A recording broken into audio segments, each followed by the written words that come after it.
नमस्कार साथियों देश में कई लोगों का सवाल होता है कि नरेंद्र मोदी जी चुनाव कैसे जीत लेते हैं। उनके पास ऐसा कौन सा मंत्र है, कौन सा जादू है, कौन सा वो फॉर्मूला है उनके पास जिसके कारण वो चुनाव जीत लेते हैं। पर्दे के पीछे कौन सा खेल करते हैं कि मोदी जी हर चुनाव जीत जाते हैं। अब मोदी जी इसी कौन से कार्ड है उनके पास, या फिर ये कहे बीजेपी या फिर आरएसएस, गुजरात ऐसे जीते कि 25-30 सालों से कोई गुजरात के भीतर ही नहीं गया। यही स्थिति मध्य प्रदेश के भीतर कैसा भी आंधिया चला हो, एंटी इनकम्बेंसी हो, बीजेपी के खिलाफ हो, सालों साल से जब वहां मैंडेट आता है तो भाजपा को कोई मध्य प्रदेश के भीतर हरा नहीं पा रहा। बहुत बड़ी मैंडेट मिल रही है, बहुत बड़ी जीत मिल रही है। और कमोबेश देखिएगा तो आज के समय में उत्तर प्रदेश के भीतर भी है, उत्तराखंड के भीतर है। 2024 के भीतर मोदी जी ने ऐसा गजब खेल किया कि उत्तर प्रदेश उत्तराखंड अब तक कोई नहीं जीता है, आधे पर भी नहीं है। जहां पे भाजपा में है उत्तर प्रदेश या उत्तराखंड में, अब जो है एक नया अध्याय शुरू हो रहा है, एक नया पैटर्न चल रहा है। एक आप ये सोच सकते हैं कि एक नया खेल का मैदान मिला है इसी प्लान के तहत राजस्थान के भीतर।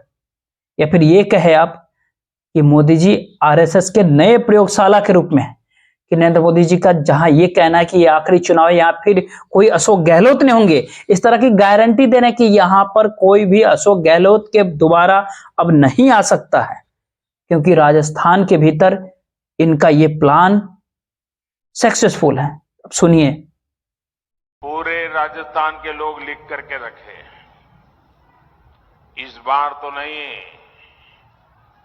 अब राजस्थान में कभी भी अशोक गहलोत की सरकार नहीं बनेगी। और साथियों राजस्थान के पूरे चुनाव को अगर, या फिर मोदी जी के पूरे चुनाव को अगर पीछे दौड़ के देखिएगा, थोड़ा सा इसको खंगालिएगा आप, तो अक्टूबर 2023 के महीने में जब पीएम मोदी जयपुर के भीतर एक रैली में थे, रैली कर रहे थे, उस समय उस सनसनीखेज घटना की बात की जो पूरे राजस्थान में, कि जो पूरी दुनिया के भीतर बवाल मचा था। वो घटना क्या था? गला काटने वाली घटना। और पीएम मोदी ने इस वारदात पे पहली बार खामोशी तोड़ी, वह भी कैमरे के ऊपर। जब इस पूरी घटना का जिक्र कर रहे थे वो, उसी समय नरेंद्र मोदी जी पूरा एक कार्ड खेल चुके थे, या फिर उसकी शुरुआत जो है नरेंद्र मोदी जी ने राजस्थान के जयपुर में वही कर दिया था। उसका असर ही दिखा इस चुनाव में। कौन पैसा लगाना चाहेगा, कौन पूंजी निवेश करेगा, जहां सरेआम गला काटने की घटनाएं हो। आप बात सच्चाई है कि अगर राजस्थान की बात अगर करें, मध्य प्रदेश की बात भी करेंगे, लेकिन राजस्थान में पिछले 2 सालों से नरेंद्र मोदी जी का बार बार पहुंचना, अमित शाह का बार बार पहुंचना, मोहन भागवत का बार बार जाना, और हर गांव में, हर मोहल्ले में उन बाबाओं को ढूंढना जो बाबा उत्तर प्रदेश में जैसे बाबा थे, ऐसे ही बाबाओं को तलाश कर गई। एक अलग माहौल बना गया, खासकर नुपुर शर्मा जिसने मोहम्मद साहब के बारे में एक विवादास्पद बयान दे दिया था। उस तरीके से फिर भी आरएसएस ने और विश्व हिंदू परिषद ने जो रैलियां किया, जो एक अपना एजेंडा के तहत, एक प्लान के तहत, राजस्थान बहुत कम समय के भीतर भाजपा की एक नई प्रयोगशाला के रूप में खड़ी हुई है। गुजरात के बाद मध्य प्रदेश, मध्य प्रदेश के बाद उत्तर प्रदेश, और उत्तर प्रदेश के बाद उत्तराखंड, उत्तराखंड के बाद अंतिम जो प्रयोगशाला जो लेटेस्ट है सर, वो राजस्थान है नरेंद्र मोदी जी के लिए। आप इन बाबों को देखिए। लेकिन नॉन वेज रोड पे बेच सकते हैं क्या खुले में? नहीं, रोड पे नॉन वेज बेच सकते हैं क्या खुले में? लाइसेंस है इसका? गया हुआ है सर। ला लाइसेंस लेके आओ। चलो बंद होएंगे, लाइसेंस लेके आओ। अब ये जो सारे बाबा हैं, इनका कहना है बाबा ने बवाल है। जयपुर को तुमने कैसे कराची बनाया? ये जो सारे बाबा, आचार्य कहिए, बाबा कहिए, ये नरेंद्र मोदी जी के राजस्थान में एक नए विधायक हैं जो आने वाले समय मंत्री भी हो सकते हैं। लेकिन इनसे भी आगे एक बाबा, और बाबा बालकनाथ, या फिर बाबा योगी बालकनाथ, योगी जी के छोटा भाई कहे जाने वाले अगर इनके बारे में आप सुनिएगा तो आपको खेल समझ में आ जाएगा। देखिए बाबा बालकनाथ, और इनकी सबसे बड़ी खास बात जो है, ये न सिर्फ विधायक है न ही सांसद थे, इससे पहले ये इस्तीफा दिए, सांसद थे, लोकसभा एमपी का जो इस्तीफा दिए, आप राजस्थान के विधायक है ये, और मुख्यमंत्री के दौर रेस में भी है।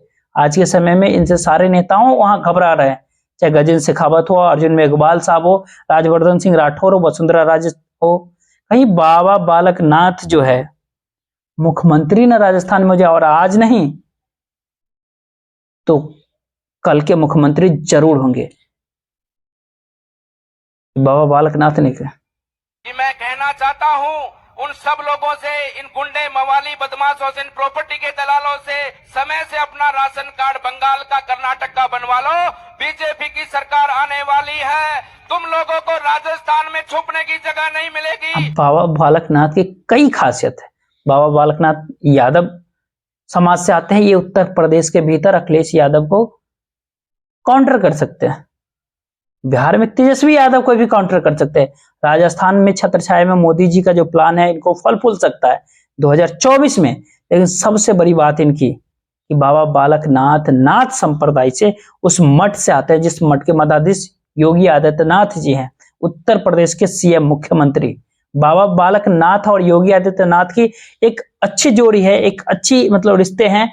बल्कि योगी आदित्यनाथ साहब बहुत बार लगातार राजस्थान पहुंचे बालकनाथ साहब को जिताने, बाबा बालकनाथ को जिताने। वहां पे लोग ये भी कहते हैं कि चुनावी माहौल भारत पाकिस्तान का मुकाबला कर, योगी आदित्यनाथ साहब की बहुत खास है बाबा बालकनाथ, और सीधी पहुंच है अमित शाह और मोदी जी से बाबा बालकनाथ, देश के गृह मंत्री और प्रधानमंत्री से।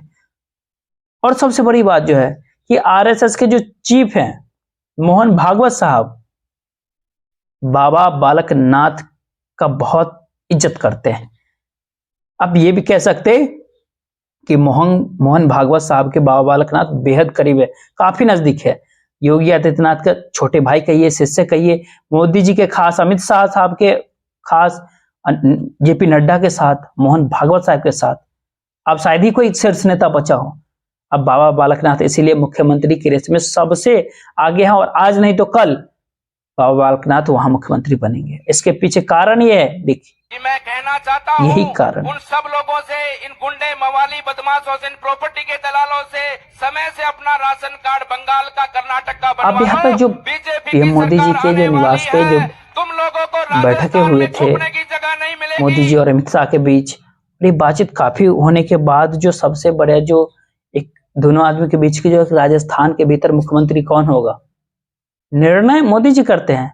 लेकिन जो सबसे पहले जो राय लेते हैं वो सबसे पहले राय लेते हैं अमित शाह से, और जेपी नड्डा से भी नहीं करते हैं, जो 25 सालों से करीब मोदी जी के साथ साई की तरह बने रहते हैं। लोगों का कहना है कि कहीं ना कहीं अमित शाह को थोड़ा सा रिजर्वेशन है, थोड़ा सा अमित शाह जो है बाबा बालकनाथ को शक की निगाह से देख रहे हैं। लेकिन बाबा बालकनाथ तो उनके करीब हैं, लेकिन अमित शाह को ऐसा लग रहा है कि कहीं ऐसा ना हो जाए यूपी में योगी आदित्यनाथ और राजस्थान में बाबा बालकनाथ, और एक ही मठ के, एक ही संप्रदाय से, तो फिर बाकी साधु संतों में फिर क्या रिएक्शन आएगा।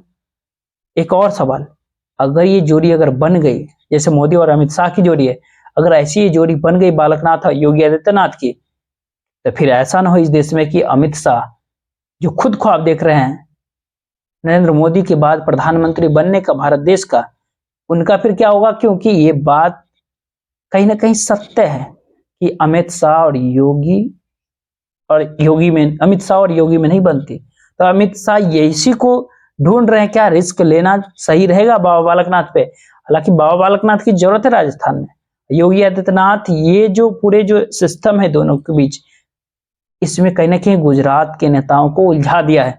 अगर योगी और बाबा बालकनाथ की अगर कनेक्शन नहीं होता तो फिर बाबा बालकनाथ ही राजस्थान के मुख्यमंत्री होते, क्योंकि राजस्थान एक हिंदुत्व के रूप में नई प्रयोगशाला है आरएसएस और पीएम मोदी के लिए, बीजेपी के लिए।